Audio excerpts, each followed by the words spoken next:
simpleng salita na ang ibig sabihin dito ay ang pagkakaisa. Bunyog Party List. Halika na, Bunyog Party List ka na. Halika na, Bunyog Party List ka na. Halika na, Bunyog Party List ka na. Bunyog Party List. Yan, magandang araw mga kabunyog, mga kababayan. Kulit Soliman ang malupit sa katotohanan sa bunyog pagkakaisa, no? Ito, matindi po itong mga development ngayon, ha?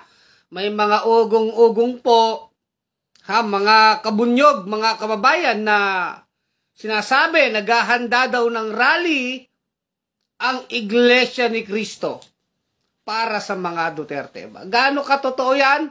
Pag-usapan nga natin yan, totoo kayang sasawsaw ang Iglesia ni Cristo dito para proteksyonan si Sara Duterte sa nakaambang impeachment proceedings sa kanya, no? Dalawang grupo na po ang nag-file po ng impeachment complaint laban kay Sara Duterte, kay Inday Takaw. Ito pong nauna, yung grupo po nila dating Senador Trillanes, nila Senator Laila, no? At yung pangalawang grupo, yung kanina lang ay yung pong Makabayan Black, no? Makabayan Black, sila Attorney Nery Colmenares, sila Congressman Franz Castro, no? Ayan, Gabriela, sila Arlene Brosas, at sila Raul Manuel ng Kabataan Party List. So, yun po. At marami iba't ibang grupo po, bawat yung unang complaint, yung unang nag-complain, madami din pong grupo yon. Yung pangalawa, itong Makabayan, matindi rin po ang mga dito, articles of impeachment. Yung sa Makabayan, isa lang yung kanilang complaint, yung talagang pera ng bayan po na hindi po talaga na-audit, no? Hindi nagamit ng tama ni Sara Duterte. In short, nilustay o ninakaw, no? So, mas focus yung sa Makabayan Black. So, anyway, ito nga, may mga balita galing dito sa isang, masasabi ba nating broadcaster ito o vlogger? Yung kasamahan po ni Marcoleta, alam natin itong si Marcoleta, nagbablog din ito. Ito yung isang Iglesia ni Cristo. Yung isang announcer doon na kasama niya nagsabi, siya daw ay inutusan ng pamunuan, ng pamamahala ng Iglesia ni Cristo para sabihin na ang Iglesia daw ay naghahanda ng rally. Okay ba? Yan ay galing sa isang Iglesia ni Cristo na announcer. No? Ngayon, ako sa usapin na to, ilabas natin ng relihiyon. Hindi ako nakikipagdebate tungkol sa relihiyon. Kung anong paniniwala ng tao, paniniwala nila yan. No? Hindi to tungkol sa debate sa relihiyon. Tungkol po ito sa politika. At dahil dito, may mga ganyang balita na naghahanda ang Iglesia ni Cristo para daw mag-rally o kumilos para sa mga Duterte. Di ba? Ngayon, balita lang yan na sinabi ng tao na yun.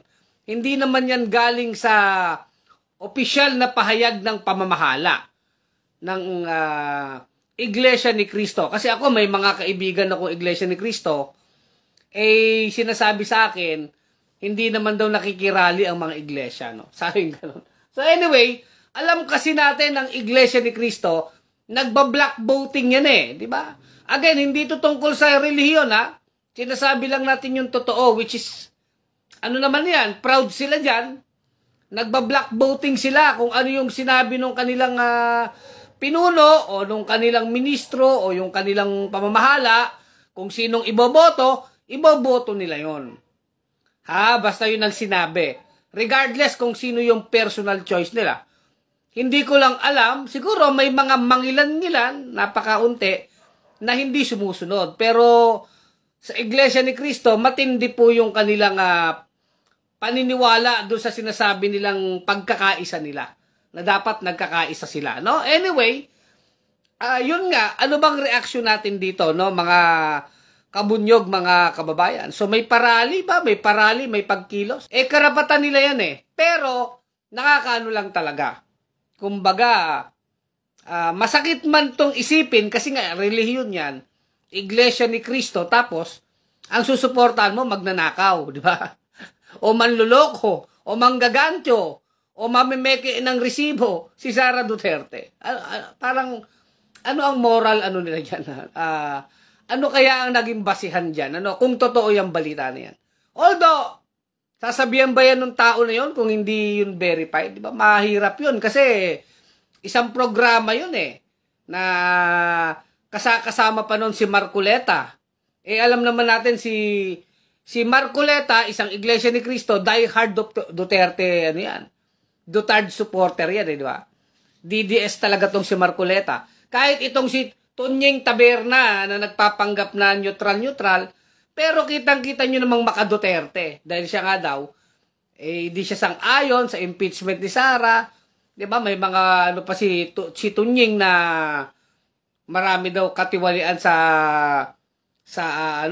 administrasyon ni Marcos, pero hindi naman mabatikos si Duterte. So, sila Tunying Taberna, talagang mga maka-Duterte ito. Para kunwari neutral, pero maka-Duterte. Ngayon, anong reaksyon natin dyan? Ganyan talaga, demokrasya yan, karapatan nila yan. Pero, sinasabi natin sa bunyog, mga kabunyog, mga kababayan, tayo rin handang kumilos. Sinasabi lang natin, tama, nandyan na yung mga impeachment complaint. At napakaliwanag po ng mga reklamo kay Sara Duterte na napasok po doon sa sinasabing mga grounds for impeachment, kagaya ng betrayal of public trust, culpable violation of the Constitution, yung pong bribery o panunuhol, and other high crimes, kagaya po ng plunder, di ba? Madami So anyway, madami po yan, di ba? Na mga complaint sa kanya na may ebidensya. At ano yung mga ebidensya? Nanggaling mismo sa kampo ni Sara Duterte. Ang ebidensya na magbabaon sa kanya sa kumunoy ng kahihiyan at kriminalidad. Ano po yun? Yung mga peking resibo, mga paggastos na hindi niya may paliwanag. So, mga bank document na hawak ni Trillanes na sinasabi ay yun ay dinedeposito ng isang drug lord o ng galing yung pera sa droga. May mga bank statement po, bank transaction na kailangan makuha yung record na yan, official na record na yan sa bangko. At magagawa lang yan through impeachment proceedings, di ba? Tapos sabi ni Makmak, di ba? Sabi ni Makmak, religious, tapos di alam ang good moral, di ba? Ako nga, kung mga dogma lang yan, ibig sabihin, mga paniniwalang panrelihiyon, ganito, irespeto ko yan, irespeto natin yun. Kung ano mga paniniwalang panrelihiyon. Pero ito kasi political, political activity ito. Ibig sabihin, kung itutuloy yan ng Iglesia ni Cristo, sumasawsaw sila sa politika, talagang sasawsaw sila dyan. Talagang magkakabanatan, di ba? Ibig sabihin magkakabanatan, mababati ko sila. At kahit tayo, magiging vocal tayo sa pagbatikos. Hindi na yan matter of religion. Kung sumawsaw kayo sa politika, baboljakin natin. Tama naman si doon. Ikaw, tama ka naman doon, Makmak. Ano nga naman ang moral standard ninyo na reliyon kayo, tas ipagtatanggol nyo si Sara Duterte, magpaparali kayo. Para saan, di ba? Di ba? Again, yung kanilang karapatan to exercise their freedom of expression, yung kalayaan sa pagpapahayag, karapatan niya ng kahit sino, di ba? Respected natin yon. Pero yung substansya ng inyong activity, kung pumapabor kayo kay Sara Duterte, doon, talagang tayo dyan, vocal tayo, magboboses tayo na talagang, masakit isipin na nagagamit ang reliyon para sa kapakanan ng isang pamilyang politikong mandarambong, manloloko, mamamatay tao. Diba? Nagagamit yung reliyon sa ganyan, nasan ang moral compass niyan? Moralidad. Ibig sabihin, yung sense of right and wrong. Again, ako politically speaking, hindi ako nagbabatikos ng relihiyon per se. Pero kung yung mga relihiyon na yan ay sasawsaw sa politika, sumawsaw kayo sa politika, pues talagang mahagupit kayo ni Kulik Soliman at ng iba pang mga netizens. Diba kasi sumawsaw kayo sa politika, mababanatan kayo ngayon. Diba? Ganun lang yung kasimple mga kabunyog, mga kababayan. Ha? Kasi pinag-uusapan dito, tama at mali. Tayo naman sa bunyog eh. Tama at mali. Ano ang mabuti, ano ang masama. Sana nga lang, malinaw yan sa pamunuan ng Iglesia ni Cristo. Sana malinaw yan sa inyo. Yung sense of right and wrong. Diba? Hindi yung susuportahan nyo lang kasi gusto nyong suportahan o sinuportahan kasi ng pamabahala nila. Diba? Pagka ganyan, ano yun na natin? Kakastiguhin natin. Diba? Walang exempted. Sa pambabatikos natin, kung nakikita natin kumakampi sa masama, boldjakin natin. Kasi, teka, kahit anong reliyon mo, kahit sino ka, di ba? Kung sa tingin natin sa bunyog mali at sumasawsaw sa politika, ano natin yan, babatikusin natin yan, di ba? Ako, marami akong kaibigang Iglesia ni Cristo, nare-respeto ko ang mga paniniwalang panrelihiyon nila. In fact, dati meron akong naging no? Sabihin ko konti private life ko. Nagkaroon ako ng jowa na Iglesia ni Cristo, ng girlfriend, di ba? Noong mga panahong pa tayo, bata-bata, di ba? Nagkaroon ako ng girlfriend na Iglesia ni Cristo. Nagsisimba sila linggo tapos Huwebes. Okay yun eh. Ang aking girlfriend mang-aawit. Maganda ang kanyang suot. Maganda naman ang mga pinagkukwentuhan namin. On that point, I always respect religion, di ba? Yung ating pagrespeto sa religion. Pero this time, hindi pinag-uusapan religion eh. This is political discourse. Diskurso ito sa politika. At sa politika, sinasabi natin, yung ating gobyerno na nakaka-apekto sa mga tao. Ngayon, Iglesia ni Cristo, gagamitin nyo yung reliyon nyo, uutusan nyo ba yung inyong mga miyembro para magrarally, para proteksyonan si Sara Duterte? Pasensyahan tayo. Talagang hahagupitin kayo ng batikos. Hindi lang ako. Siyempre, nakikita natin yung ginagawa ng mga Duterte. Pambabasto sa bayang Pilipinas. Sabi ko nga sa inyo, hindi lang to matter of politics eh. It is matter of right and wrong. At nakakalungkot naman na ang mga nagtuturo ng reliyon, nagtuturo ng Biblia, mukhang hindi na yata alam kahit yung 10 utos ng Diyos. Diba? Hindi kaya kailangan balikan ng bawat tao? Hindi lang Iglesia ni Cristo Kahit Katoliko, born again, Muslim, Kristiyano, Buddhist ka, ano ka ba? Ano pa bang ibang reliyon natin? Kahit ateista, yung mga atheist, yung mga hindi naniniwala sa Diyos. Whatsoever, anong spiritual belief mo o wala kang paniniwala, reviewin lang natin yung basic universal morality. Ano ba yung mga ganyan, di ba? Yung universal morality, halimbawa, huwag kang magnanakaw. Ang pagnanakaw, yung kinukuha mo yung hindi sa'yo. So basically speaking, lahat ng reliyon, siguro naman lahat ng reliyon, masama ang pagnanakaw. Basic yun eh. Kaya sa Kristyanismo, di ba? Huwag kang magnanakaw. Ang liwanag ng utos ng Diyos 10 utos ng Diyos hindi ako biblical scholar. Hindi ako biblical scholar. Hindi ako scholar ng Biblia. Pero basic lang ang aking pagkaunawa. Huwag kang magnanakaw. Bakit? Ang pagnanakaw, kinukuha mo yung hindi sa'yo. Hindi masama yun. Diba? Ang gamitin mo, yung sa'yo, yung pinaghirapan mo. Basic yun eh. Fairness. Huwag kang magsisinungaling. Ibig sabihin, magsabi ka ng totoo. Magkapatid yan eh. Pag sinungaling, magnanakaw. Kasi, paano niya pagtatakpan ang pagnanakaw niya?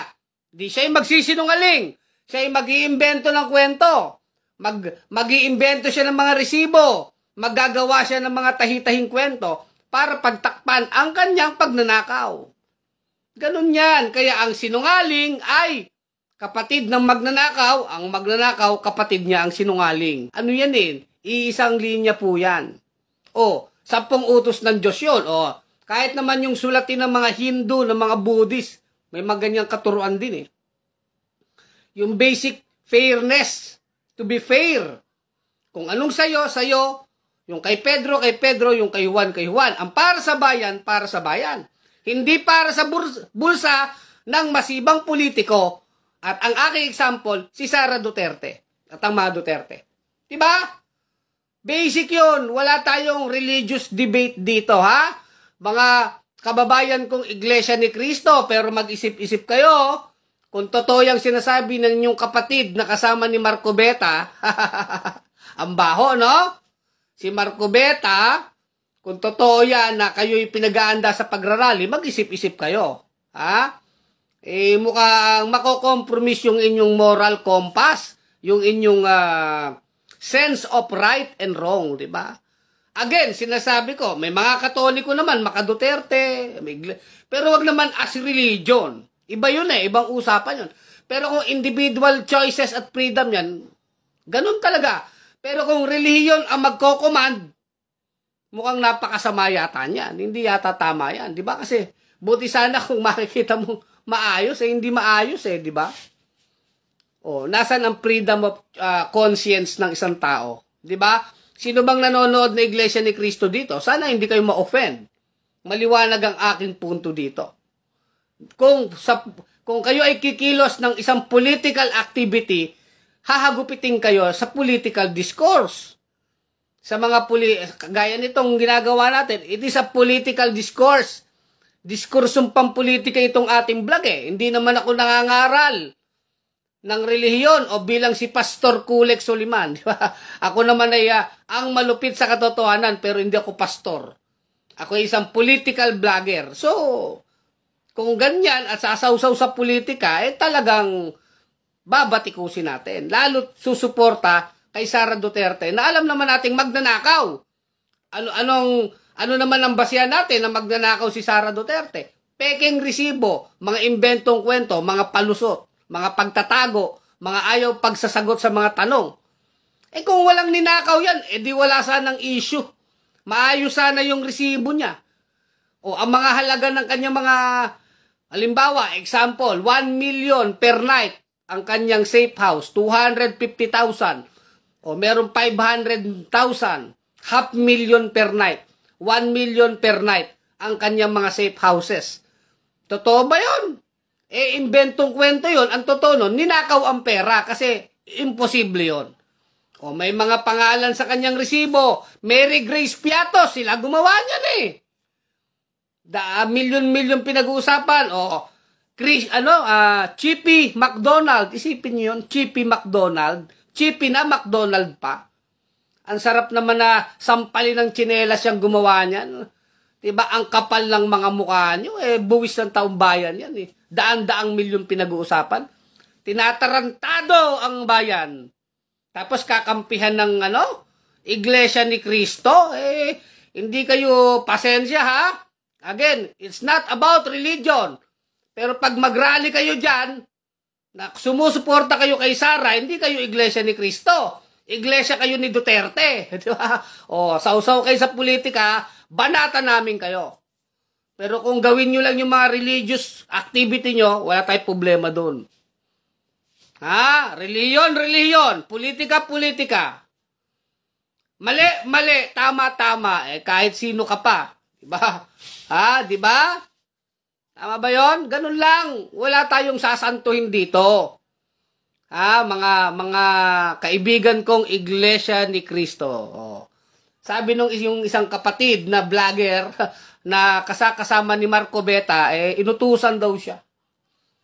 Ha? Yan din ang malungkot ako. Ako tinatanong ko din yan sa aking mga kaibigan. Bakit ba kayo pag bumoboto, black voting? Eh, yun ang utos ng aming pamamahala eh. Kasi may doktrina sila ng pagkakaisa daw ng kanilang simbahan. Okay. Respect natin yan, pagkakaisa eh. No? Kaya lang, choice nyo yan eh. Anyway, kung sumasang-ayon yung individual, choice niya rin yun na maniwala doon. Hindi ko yun binabatikos. Okay? Hindi ko binabatikos yung doktrina ng pagkakaisa ng Iglesia ni Cristo. That is yours. Karapatan nyo yan.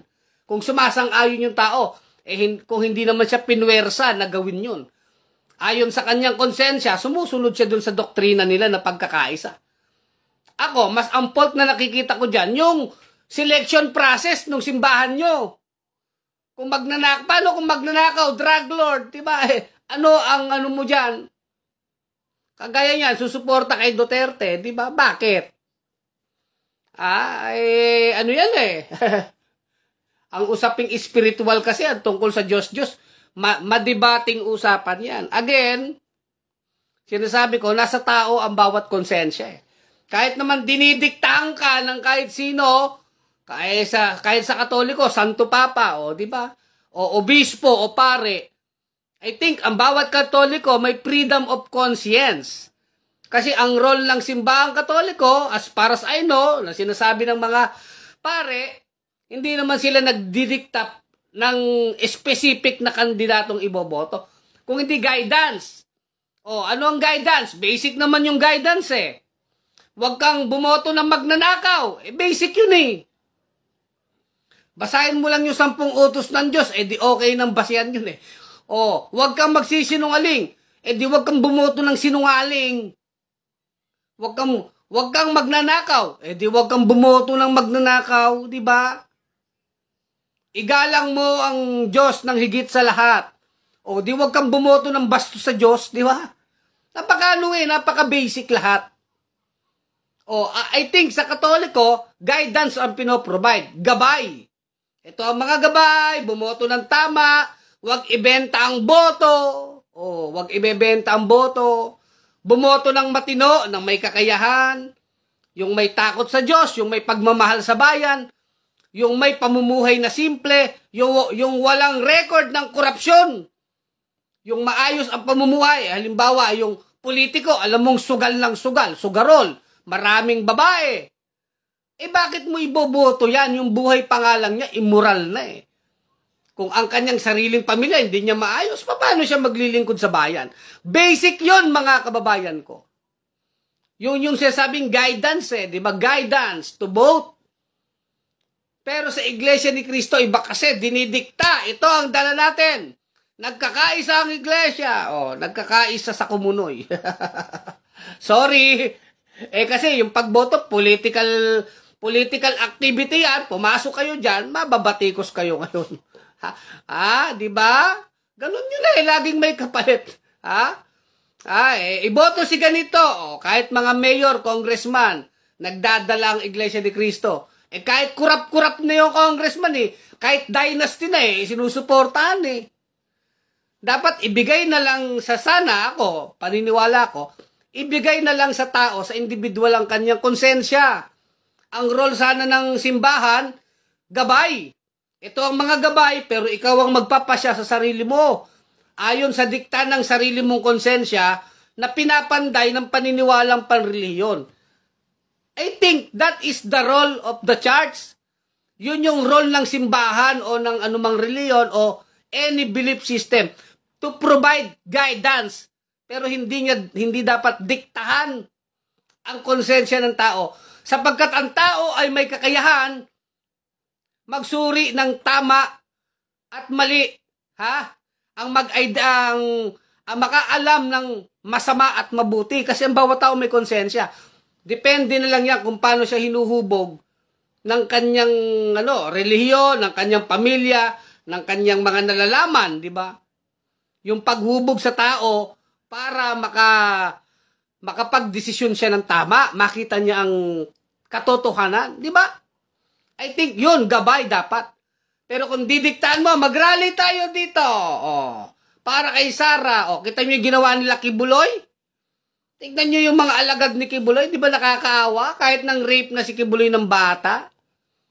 Ano na sila kumbaga, yung si Kibuloy, maganda example yun. Ano nangyari sa mga tao na yan? Kahit patalunin sila ni Kibuloy sa bangin, tatalo na sila. Kulto ang nangyari doon. Nakakaawa ang mga tao dahil nabulag. Si Kibuloy ang anak ng Diyos.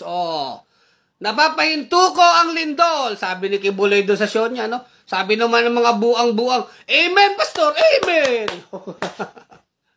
Napapahinto ka pa, Amen! Oh, di ba? Oh, dadaan sa akin ang kaluluwa nyo, Amen! Oh, di ba? Oh, alam nyo, ako, nagre-respeto ako ng reliyon. Pero ibang reliyon, iba yung panggagago. Pag yung reliyon, panggagago na, hindi na reliyon yan eh. Yan eh, panggagago. Di ba? Pag gagaling. Mabubuhal yung tao. Gumagano. Meron pa rin yung batang pastor, di ba? Nagbabayra yun. Hinihipan lang na gano'n. Nakapila. Nakapila yung mga tao. Hinihipan ng pastor. Nabubuhal. Nabubuhal. Ha? May isa hindi nabubuhal eh. Ilang ihip na, ilang tulak na. Hindi nabubuhal. Yung pala kulang sa practice, hindi pala umatid ng practice, di ba? Hindi alam ang gagawin, di ba? Puro katarantaduhan eh, di ba? Mga kabunyog, mga kababayan. Ako, again, mataas ang respeto ko sa religious freedom. Hindi to anti-religion. Itong aking vlog ay hindi para batikusin ang mga paniniwala. Hindi ko yun binabatikos. Ang binabatikos ko dito, yung lantarang kagaguhan na nagpapanggap na reliyon pero lantarang panluloko. Ang sarap sampalin ng tsinelas, di ba? Iba naman kasi yun eh, di ba? Kung reliyon, okay lang. Pero pag panluloko na, iba na yun. Yung ginagawa ni Kibuloy, hindi na reliyon yan eh. Panggagancho yan eh. Na sinusuporta ni Duterte, di ba? Di ba, manggagancho tong si Kibuloy? Nakita niyo yung mga gano'n, bumabagsak na gano'n eh. Meron pa yung ano eh. Maraming ganyan sa Pilipinas, kahit sa ibang bansa eh. Gumaganong gano'n, sinapian ng demonyo. Sumasayaw sa'yo yung lalaki eh. Di ba? Natatawa ako sa pastor na yun, viral yun eh, di ba? Ha? Gumaganong gano'n, kinakausap pa ng pastor sa stage eh. Maraming tao eh, Kunwari, sinasapian ng demonyo. Pag ginanon ng pastor, labas! Lalabas yung demonyo. Nanginginig yung katawan ng tao. Maya-maya, hindi naman yung demonyo lumabas eh. Ang lumabas, yung mga pera ng tao, napunta sa pastor. Labas! Hindi pala yung demonyo lumabas. Lumabas ang pera ng mga taong tatanga-tanga at uto-uto. Yung mga iba naman, talaga lang nauto sila. Lumabas ang pera. Yan ang problema natin sa reliyon eh. Sa ganito naman bagay, anong natin dyan? Magrarally kayo para kay Sara Duterte. Handa ba ang Iglesia ni Cristo sa ganyan? Magkakaroon talaga ng political backlash yan, di ba? Pero kung kayo lang dyan ay nagsisimba kayo, ginagawa nyo mga religious activities nyo, so okay yan. Support natin yung religious freedom. Di ba? Pero kung sausaw politika na kayo at sasuporta nyo tong Duterte, ang mali-mali, di ba? Hindi yata yun. Sa akin talaga. At ang bunyog, ito po mga kabunyog. Tayo naman, sa January 15, ina-announce na rin ni Atty. Enzo yan. Mark your calendar, January 15, next year. Enero 15, 2025. Tayo'y kikilos. Magpapakita din ng puwersa ang bunyog at sasama, kung maraming sasama sa atin, na naniniwala na dapat matanggal si Sara Duterte sa pwesto. Kikilos po tayo sa January 15, pwedeng sa harap ng batasan, sa Kongreso. Pagbalik nila sa kanilang recess, ayaw nilang kumilos, pues magboboses po tayo mga kabunyog. Sama-sama tayo dyan, January 15. Yung totoong prinsipyado, kasi hindi na nga lang to matter of religion. It is matter of right and wrong. Lantaran ng tinatarantado ang bayan. Lantaran yung pagnanakaw. Tapos ganyan na hindi nila i-impeach yan. Di ba? Ano yan eh? Talagang tayo sa bunyog, maliwanag yung ating mga political beliefs. Maliwanag yung ating paninindigan. Di ba? Again, this vlog, ang aking vlog, hindi naman to para batikusin ko ang paniniwala ng mga kapatid sa Iglesia ni Cristo. Lamang yung inyong isang kapatid dyan na kasama ni Marco Beta ay sinasabing inutusan daw siya ng pamamahala. gaano katotoo yun, di ba? Ha, mga kabunyog, mga kababayan? Oh. Ako, ayokong maka-offend ng mga pagdating sa paniniwalang panreliyon dahil madami kong kaibigan na Iglesia ni Cristo. Pero laging may, linya. Iba yung paniniwalang panreliyon, iba yung panluloko. Panggagamit. Magkaiba na yon, ha? Magkaiba yon. So, dapat bilang nag-iisip, mukhang niloloko na ako nito, Hindi na to reliyon, Ginagaantyo na ako, Ginagago na ako, di ba? Mag-isip yung mga member. Ano man ang reliyon yan? Hindi lang naman Iglesia ni Cristo, kahit Katoliko, kahit born again, Pentecostal, ano pa ba, Buddhist ka, Hindu ka, Muslim, o anong reliyon mo. Di ba? Dapat laging may konsensya ang nagdidikta sa tao. Konsensya ng right and wrong. Yun po yun, mga kabunyog. O, tama, idol. Sobra na ang ginagawa sa ng mga Duterte, sabi ni Rudy Gedraga. Salamat, O, Roberto Sinitram. Yun nga po, kabunyog, ang problema sa INC pagdating sa eleksyon, nadidiktahan sila, ang bawat tao, ang isang tao ay nawawala ng karapatang mamili kung sino ang iboboto nila. Parang ang karapatan kasi ng mga Iglesia ni Cristo, ibinigay na nila sa kanilang pamamahala. Pumapayag naman kasi yung mga Iglesia ni Cristo, In fairness, hindi naman sila pinupwersa. Yung tao ang nagbibigay ng pahintulot na diktahan siya. Kaya nga, mas mainam sana dyan, freedom of conscience. Kaya lang, syempre, yun ang kanilang paniniwalang panreliyon. Nakakalungkot lang, kapag sablay po yung mga sinusuporta ang kandidato, may mga kandidatong magnanakaw, political dynasty na matakaw sa kapangyarihan, and yet nakakakuha ng mga ganyang religious endorsement. At in fairness, hindi lang naman sa iglesia yan. Kahit yung ibang sektor, relihiyon, mga born again, mga kung ano-ano, hindi lang sa born again. Kahit pari minsan ng Katoliko, may mga ini-endorso doon. Ibig sabihin, politicized din ang religion Di ba? Minsan pag nabola to si isa pastor o si father, nabola o si obispo, nagkakaroon din minsan talaga ng endorsement at napapaniwala yung kanilang mga parokyano o tawag dito, mga believers, di ba? Ako naman, ang punto ko dyan, dapat ang tao talaga may freedom of conscience. Kasi may kakayahan siyang alamin ng tama't mali, batay sa kanyang pagsusuri, With the guidance of the religion sana, yung guidance lang sana. Hindi direktang nagdidikta sa tao. Di ba? Ganon yung aking point. Di ba, mga kabunyog, mga kababayan? Cristeta Dantes Gonzales.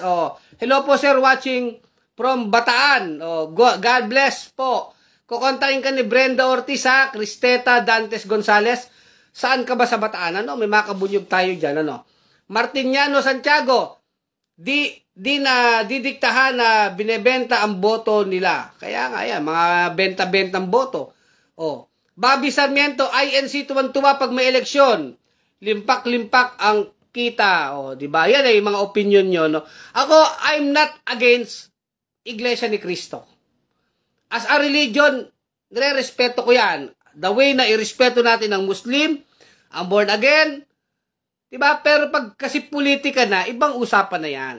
Talagang, tayo dyan, magkakabatikusan tayo. Di ba? Ganun lang yun, ha? Ronnie Fernando Sarmiento, hindi dapat diktahan ng tao. Tama naman yun I-guide dapat. The term is gabayan, hindi diktahan. Hayaan natin ang individual na magpasya ayon sa kanyang budhi, konsensya. At yung konsensya na yan ay hinuhutok ng kinaaaniban niyang relihiyon o spiritual na paniniwala, di ba? Tama ka, hindi dapat dinidiktahan, di ba, Ronnie Fernando Sarmiento? Ruben La Vitoria, hello idol, salamat Estrelito Jose Salvar, mabuhay po ang bunyog, Kakulex, Dasma Cavite. Sir Jimmy De Vera, nanonood, Ma'am Ina de la Cruz. Ngayon, yan nga po, mainit talaga tong impeachment ni Sara. Again, dalawa na yung nag-file, dalawang grupo na po, yung grupo nila Sentry, ng Akbayan, nila Senator Laila, at ngayon po, yung Makabayan Block. So, I think, tama naman yung mga articles of impeachment nila eh. Maaaring i-consolidate na lang yan sa House. Kasi ang House of Representatives ang may obligasyon to determine po yung sufficiency in form and sufficiency in substance. Ibig sabihin, yung articles of impeachment dapat meron talaga siyang basihan, which is talaga namang meron.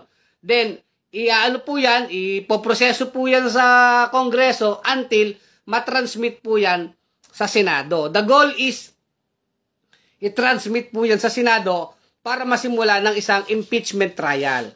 Yun po yun, ha? Brenda R. Ortiz, tama po, salamat, Kabunyog Brenda R. Ortiz. Kamusta kayo dyan ng iyong husband, ha?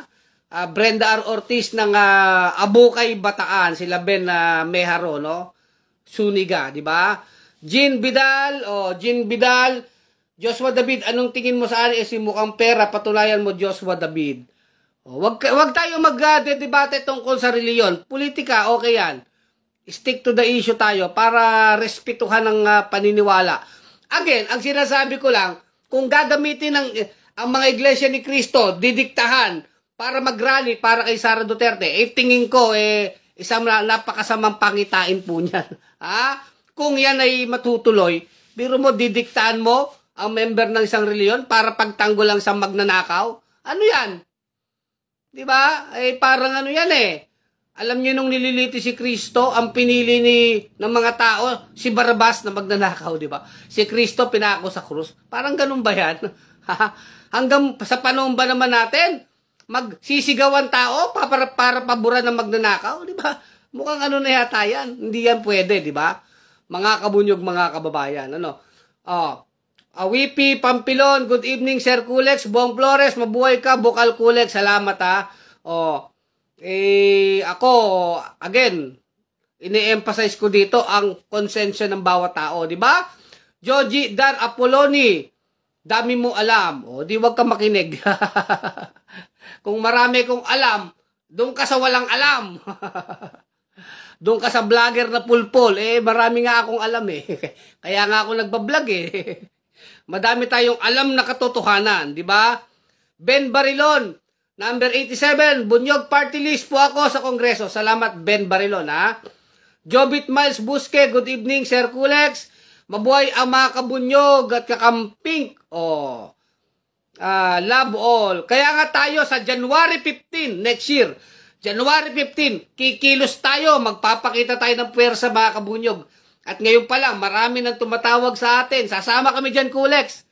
Pwede kayong mag-ambag ng pamasahe, donasyon, in kinds or in cash para maging matagumpay ang ating pagboboses sa January 15. Kumbaga, magboses tayo. Subukan yung wag aksyonan yung impeachment ni Sara Duterte. Ipapahayag natin ang ating boses, ang ating galit, na dapat hindi umuubra ang mga magnanakaw sa gobyerno, ang mga manluloko, ang mga killer ng mga pamilyang politiko. Tigilan na yan. Sipain si Sara Duterte. Diba? Talagang tayo dyan, magboboses tayo. Ipapakita natin ang ating puwersa mga kabunyog. January 15 at hindi lamang po yung bunyog. I think maraming sasama sa atin na iba't ibang grupo, individual na naniniwala pa rin sa kabutihan. Diba? Jimson Muñez, basic nga po, ano ba ang sinabi ng INC? Sabi nung isa na vlogger na kasama ni Marcoleta, inutusan daw siya para sabihin na ang INC daw ay naghahanda ng rally o pagkilos. Ngayon, in fairness naman sa INC, wala pa naman silang official statement. Diba? Wala pa naman Pero syempre, mabigat yan. Sila Tonyeng Taberna, si Marcoleta, at yung vlogger na yun. Kung hindi yun totoo, sinungaling yun, di ba? Ganun po yun, Jimson Muñez, Doble Leopoldo, tama po ang lahat na sinasabi nyo. Sir Kulex Soliman, God bless. Salamat, Toto RMS, good evening po, Sir Kulex. Noli Honor Ang, salamat. Jun Kabinbin, ako mga suki natin to nakabunyog. Kakrisanta sa Mera ng Batangas, Kasanta, Jun Kabinbin, panawagan kay Adonis, ano yan? And company dyan sa San Carlos, Lipa, may bunyog. Seminar bukas 1 PM sa Bulaklak. Bulaklacan, Lipa, contact me. Aba, may seminar pala, may patipon pala ang Bunyog bukas sa Lipa City, no? Salamat, Jun Kabinbin, ha, mga kabunyog dyan sa Lipa. Attend kayo bukas. Anong oras po ba yan, ha, Sir Jun Kabinbin? Marisa Quijano Padalya, good evening po. Udi Garcia, Sampal lang muna. Ano yon? Anyway, yan na nga po. Mainit na kasi ang impeachment na yan. Ha, mainit na yung impeachment na yan. Ngayon, nandyan na sa House of Representatives ang dalawang complaint. Mahirap na po yan natanggihan ng mga congressman. Sa totoo lang. Dahil unang-una, again, saan ba nanggaling ang mga ebidensya kung bakit ngayon ay hinahabla si Sara ng impeachment complaint? Yan po ay galing sa mga produkto po yan ng Quadcom hearing at ng hearing sa Good Governance Committee. Kung saan dyan mismo na bulgar sa Kongreso, sa House of Representatives, itong mga peking resibo, itong mga imposibleng paggastos, itong mga inventong kwento, mga imposibleng kwento ng staff ni Sara Duterte. Regarding po dyan sa confidential pa niya na daang-daang milyon.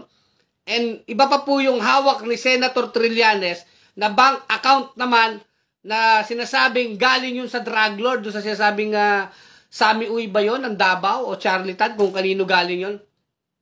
Na tumatanggap si Duterte, ang pamilya Duterte, ng kwarta galing sa drug lord, doon po sa transaksyon sa bangko na yon pinapasok ang pagdideposito ng pera.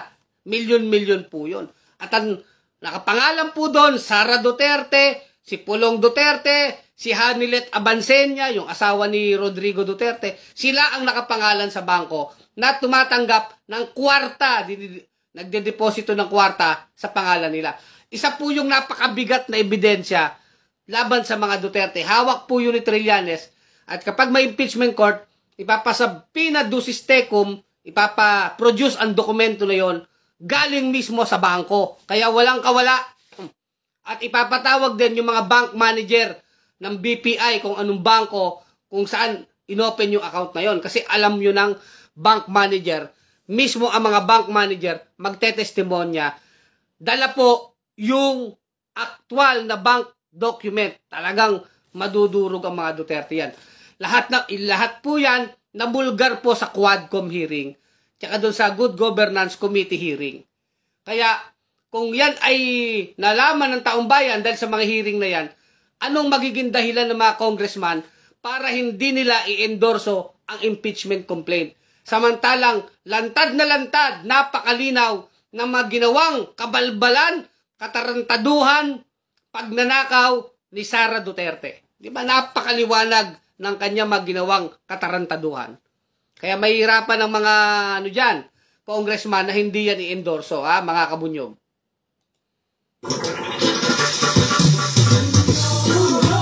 Walang salita na ang ibig sabihin dito ay ang pagkakaisa. Bunyog Parties, halika na, bunyog parties ka na. Basa pa tayo ng comment, Bong Flores. Ayan, nabati ko na pala. Joseph Baile Molina, Idol Kulek, salamat sa paghambalos mo sa mga pasaway sa lipunan. Mabuhay ang bunyog. Salamat, Joseph Baile Molina. Junjun Lausa, mabuhay ang kabunyog, Sir Kulex, mapagkakatiwalaan. Salamat po, Basta tayo, para sa katotohanan tayo, Banatan natin ang dapat banatan. Wala tayong pipiliin. Basta totoo ang sinasabi natin. Basta yung kabutihan ng bayan ang sinasabi natin sa bunyog. Ano mga kabunyog? Margarito Tampos, good evening, Sir Kulex, at sa mga kabunyogs. Hindi pa man sigurado ay hindi ba sabi ng INC hindi sila nakikisali sa politika. May mga ganon sinasabi, hindi daw nakikirali ang Iglesia ni Cristo sa politika. Tignan natin, baka marinig itong comment natin ng Iglesia. Marami din silang mga marinig na mga feedback dyan. Pwedeng hindi nila ituloy yan. Siyempre, mahirap din sa part ng INC yan. Kung totoo nga yan. Again, bigyan ko rin ng benefit of the doubt ang INC doon sa sinabi ng isang kamiyembro nila na vlogger na kasama ni Marco Beta na inutusan daw siya na sabihin na ang INC ay nag-aanda sa rally. So, bigyan natin ng benefit of the doubt ang INC na pamamahala, yung kanilang pamamahala, kung totoo ba yun o hindi. Kasi hindi naman din hindi naman yun official statement galing sa Iglesia ni Cristo. In fairness wala pa namang official statement ang Iglesia ni Cristo tungkol dyan. Diba? Ngayon, kung may official statement ng Iglesia ni Cristo na talagang magrarally sila, talagang wala ng benefit of the doubt. Talagang batikos kung batikos na. Diba? Mga kabunyog, mga kababayan. O Raiden, Gatpandan, Roberto Sinitra, kulto yang INC. Para si Kibuloy, pero ang nasa utak ng mga yan, pakinabang sa mga gagong politiko. Ganyan talaga, mga opinion yan, Nilo Briso, good evening, Sir Kulex, number 87. Diego Bayron Columna, sama ako dyan, Sir Kulex. Sige, January 15, Kabunyog Diego, ha? Sama mo sila, Kabunyog Rodgel Lucero, mga taga-Caloocan, dyan sa ating pagkilos sa January 15, sa kilos protesta po yan, sa pagbubukas po ng sesyon ng Kongreso, January 15, 2025. Magkikita-kita tayo dyan. Sisigaw tayo dyan. Ipapakita natin ang puwersa dyan. Na sinasabi natin, hindi pwede yan na palalampasin nyo ang ginawa ni Sara Duterte. Palulusutin nyo kung sa inyo makakalusot. Pwes sa taong bayan sa atin, hindi natin papalusutin si Sara Duterte sa kanyang ginawang mga katarantaduhan sa bayan. Diba? January 15, magkita-kita po tayo mga kabunyog. Next year. Jesus de Catalina, salamat po. Diba? Sandy A. Celorico, mga comment nyo. Bito Bibi, good evening po, Kakulek. Salamat Bito Bibi, suki natin yan. Jasmine Celso, good evening, Kabunyog Kulex. Sir Arcel Anyes, alam ko, yung mga taga-CDO, mayroon po pagtitipon sa Cagayan de Oro, December 14. Magkita-kita po tayo dyan, mga kabunyog sa Cagayan de Oro, ha?